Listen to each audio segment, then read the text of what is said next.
Hello and welcome to the Art of Health podcast, where we dive deep into the art of unlocking your true potential and transforming your health, aesthetics, and performance. I'm your host, Steffen, health and fitness coach with over a decade of experience in this field. And in this podcast, I'll be sharing my personal best tips, valuable insights, and the wisdom gained from coaching thousands of people just like you. Welcome back to another episode. And you probably bring many goals into the new year regarding your fitness journey, but haven't reached them how you wanted to, or have gone through frustrating moments that led you to quit striving toward your goal. So today I want to guide you through a 5-step goal setting process that is probably different from the way you used to try to reach your goal. And in addition, I've created a free goal setting journal to download and fill out after you listened or while you're listening to this episode. Before I reveal the 5 steps to approach your goal, I would like to take a moment to express my gratitude for my partner AG1. Over the past 3 years, AG1 has become an integral part of my morning routine, and I genuinely look forward to it each day. My journey with AG1 began when I was on the quest for a truly foundational supplement that not only tasted great, but also offered the convenience without the need for swallowing pills. I was seeking a high-quality product that could provide me with all the essential nutrients to kickstart my day feeling at my best. That's when I discovered AG1, a science-driven blend of vitamins, minerals, good bacteria, antioxidants, and whole food source ingredients. After personally experiencing the remarkable benefits of AG1, I'm thrilled to have them as a sponsor of this podcast. My morning ritual involves mixing AG1 with a scoop of chocolate protein powder and cold water. And because I'm such a routine person, I carry AG1 with me wherever I travel, because we travel quite frequently and I want to ensure and have the confidence that I'm supporting my energy, metabolism, focus, and oxidative stress resilience of my cells. And for our listeners and viewers, we have a special offer. You can access AG1 along with AG1 travel packs and vitamin D3 plus K2 drops through the link provided in the top right corner of this video or the description and show notes of the audio podcast. Vitamin D plus K is particularly valuable during those darker days when we don't receive as much sunlight. Additionally, AG1 is suitable for various dietary preferences, including vegan, gluten-free, egg-free, sugar-free, nut-free, and dairy-free diets, so you can enjoy its benefits knowing it aligns with your dietary choices. But now, let's continue with today's topic: 5 steps to start your fitness journey to guarantee successful outcomes.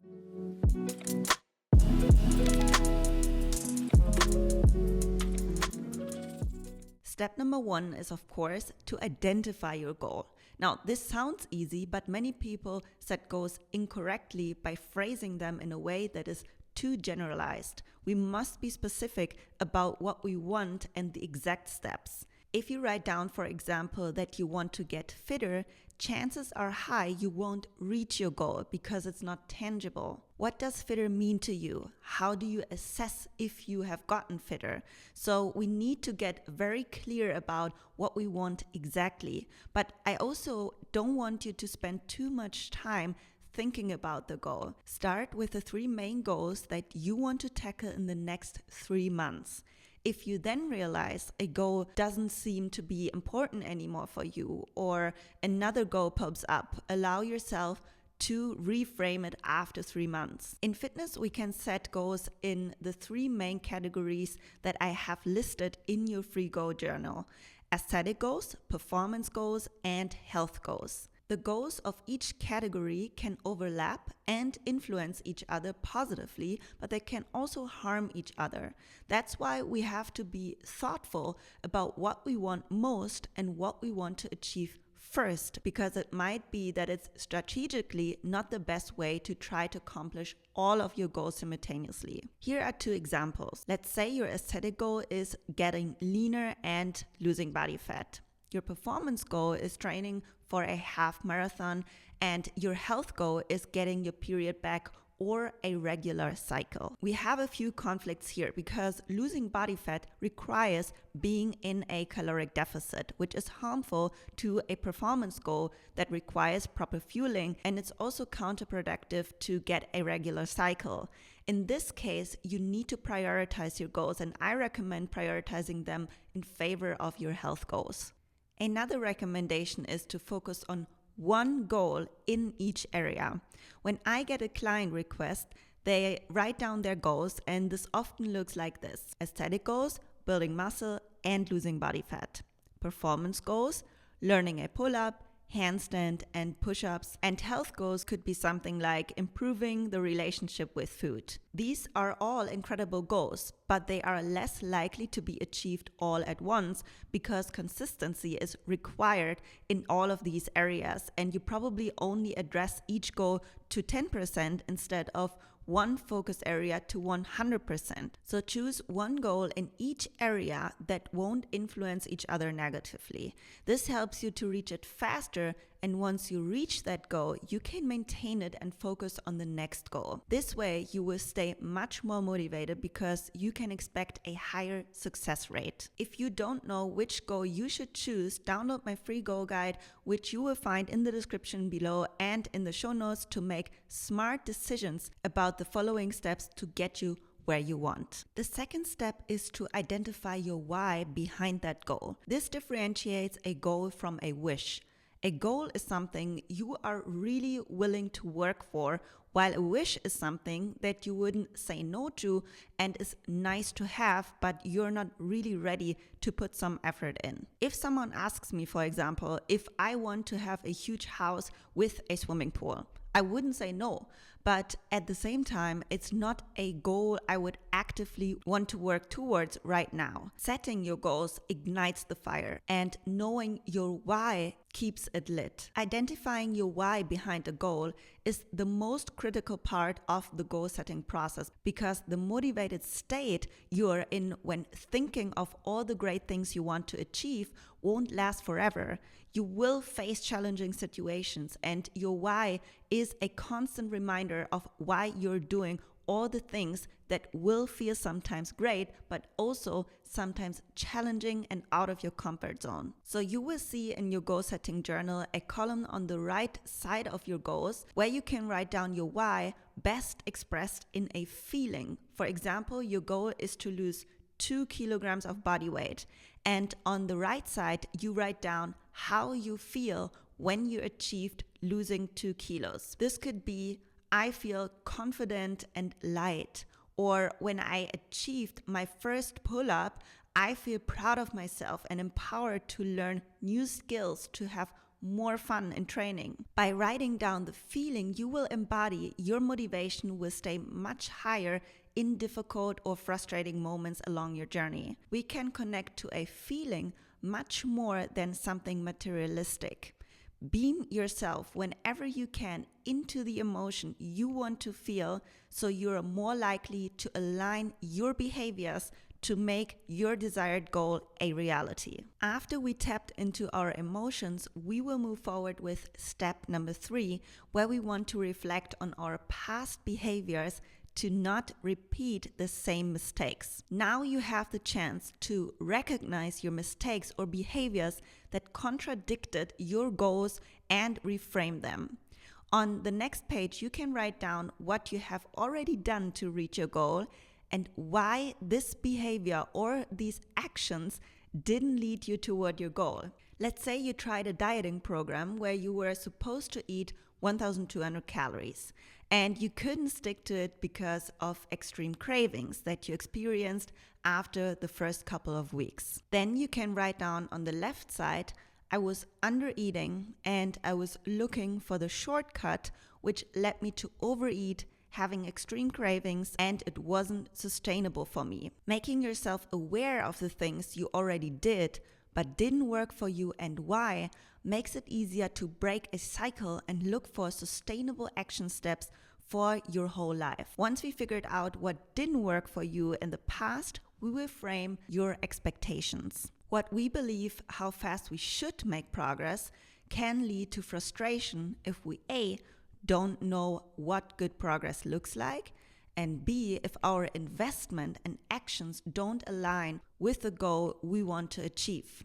If you don't know what progress is in your weight loss and muscle building journey, or regarding your performance goals like gaining strength, more flexibility, or increasing your endurance, then listen to one of my previous How to Assess Progress series, which I link in the description down below this video. And B is about your investment and actions. Many people just start approaching a goal, and when they don't reach it, they quit, not knowing that their investment didn't align with what they wanted to achieve. That's why we want to clarify the actions you are willing to take to reach that goal to avoid frustration. In your goal journal, you will see a box where you can write down the actions you are willing to take and what you're not willing to give up. This is what I always ask my clients at the beginning of our collaboration so that I can create their plans according to their willingness to invest and explain to them what they can realistically expect. For example, your goal is to lose body fat, and you're willing to work out 2 times a week for 1 hour, you're willing to have 1 meal prep day a week, and you're not willing to give up on having a glass of wine on Saturdays with your husband and a piece of cake at your parents' house on Sundays. In that scenario, I would tell a client, okay, great, you don't have to give up on these things, but we need to make sure that everything around this is in place for you to lose weight. An example where I would tell you that your willingness of investment is not enough if you want to learn a freestanding handstand with no experience in 6 months and can dedicate 1 training session to your handstands. This could happen, but it's very, very difficult to see progress that fast with 1 handstand session a week. So writing down what you are not willing to give up doesn't always mean you can't reach your goals. It's obviously dependent on the things you're not willing to change and how much change your goal requires.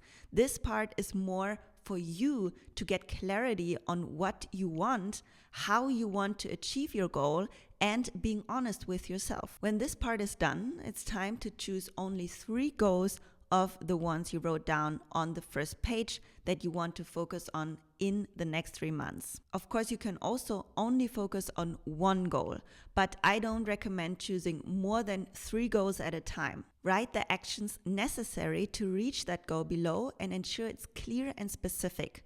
What are you doing? How often are you doing this? How long? When are you doing it? And when do you want to accomplish this goal by? If you don't know exactly what you must do to reach your goal, you can also write down seeking a professional coach or nutritionist. This is also an action step that would lead you toward your goal. My coaching spots are currently full, but if you want to get on my one-on-one coaching waitlist, then simply fill out the form in the description below this video or in the show notes of the audio podcast. You will also find my workout and nutrition app there, which will help you to build muscle, lose body fat, and reach your performance goals. Once you wrote down your action steps, we move on to step 4, preparing for challenges.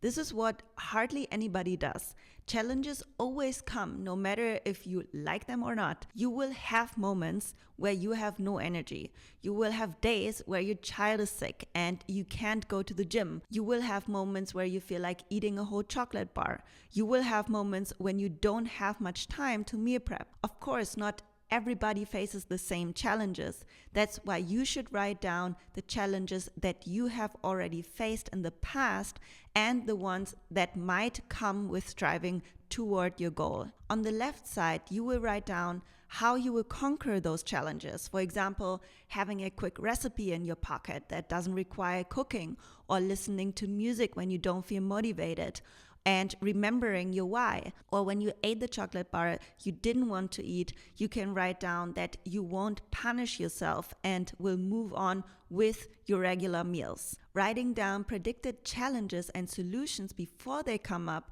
will ensure you will stay on track even if you can't always stick to the plan to 100%, because that would be very unrealistic.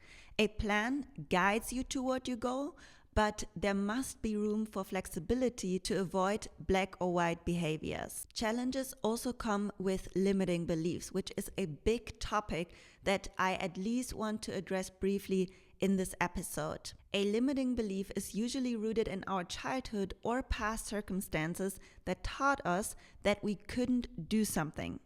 My former math teacher, for example, told me in 4th grade that I would never be good in math, but later it turned out that I was pretty decent in math and chemistry, and even had both subjects as special subjects when I did my Abitur, which is comparable to high school in the US. Luckily, I could break the belief he planted in my head when I was around 8 or 9, thanks to my mom and sisters, who reframed the belief for me and told me that I could achieve anything if I work hard for it. And you might have a similar story, but identifying those limiting beliefs is difficult. So just try to be aware of negative thought patterns and start to question them in the next weeks. In your journal, you will see a box where you can write down the limiting belief that pops up in your head all the time. And right next to it, you write down the new belief you want to embody. Even if you don't believe it right away, I recommend reading it every day until you one day adopt and act upon your new thinking patterns. You can also search on Google or Pinterest for affirmations and write down the ones that resonate most with you. Then finally, step number 5 is to document your current status quo.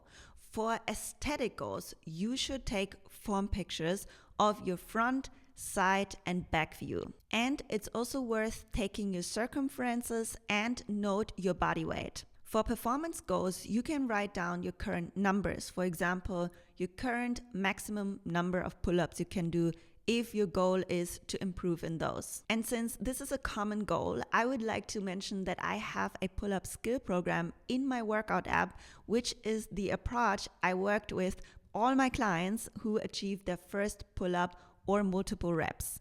Or you may have a flexibility goal and want to increase the range of motion in a particular movement. In that case, I recommend recording a video or taking a picture of your current maximum range. But as I already mentioned at the beginning of this episode, I recommend you listening to my How to Assess Progress series to know how to judge your progress fairly. Lastly, for goals that address improving your body image and eating behavior, but also for any goal, I recommend making notes of your feelings. So write down your current feelings, triggers, insecurities, and beliefs like uncertainty and feeling weak, being afraid to implement a rest day, feeling lost, stressed, and fear of gaining weight. Or you might carry the fear of not getting satisfied after a meal, feeling insecure in your abilities to lose weight. All these things, and then you can write down in 3 months the feelings you have then and compare what shifted in yourself, not only externally. Again, a feeling is what we are ultimately striving toward and is the biggest driver for taking actions that bring you out of your comfort zone. All right, guys, that's it for this episode. Thank you so much for joining me on another The Art of Health podcast episode. As I wrap up today's topic on the 5-step goal setting process for a successful fitness journey, remember that being specific is key when identifying your goals, whether they are aesthetic, performance, or health related. Choosing goals that align and prioritizing them ensures a higher success rate. Understanding your why behind each goal becomes your constant motivation, guiding you through challenging moments, reflecting on past mistakes, framing realistic expectations, and dealing with action steps in your journey will pave the way for progress.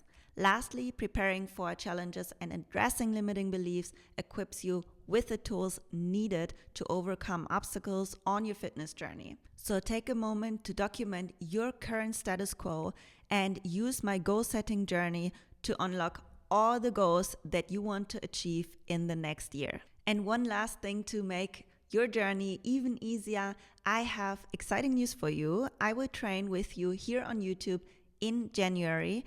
If you haven't seen it already, then check out my follow along playlist with effective and fun workouts that increase your strength and flexibility and that you can do at home. I just felt the calling to do this since I like to train at the gym and sometimes at home too. And as I got many requests for home workouts, especially for mobility routines, I've used my December to record a lot of content for you. So check out my home workout schedule in the description below. And that said, stay tuned for more podcast episodes and workouts on this channel. Until next time, stay strong, healthy, and flexible.